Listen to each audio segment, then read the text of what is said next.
Hi guys, ito tour nga po kita sa bahay namin.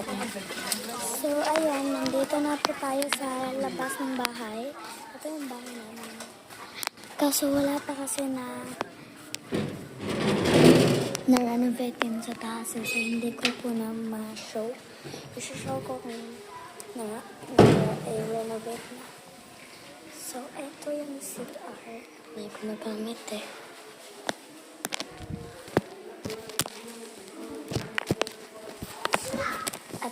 Ito yung pharmacy namin.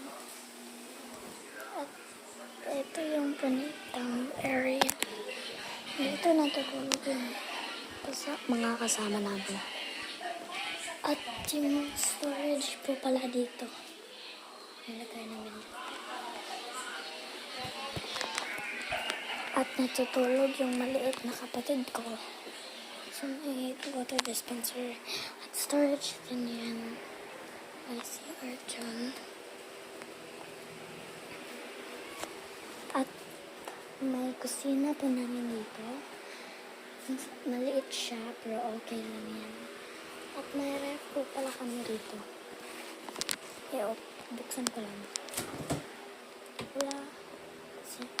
Wala kasi kami nakaka-grocery. At yung mga baso namin, mga mugs. At yung mga utensils, may whisk kami dyan. At dyan natutulog pala yung kapatid ko. At dito yung office ni Mami. Lock siya eh. Dito nagtrabaho yung mga staff. At dito yung nilagay yung mga susuot yan ng kapatid ko. At eto, ginagamit nila to for Sunday. At may school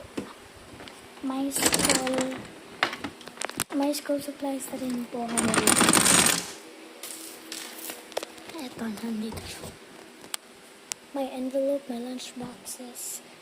So, ayan. Meron pa dito.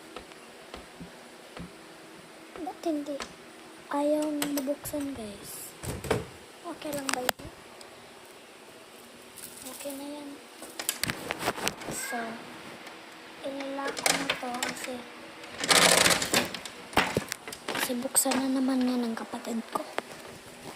So, ayun.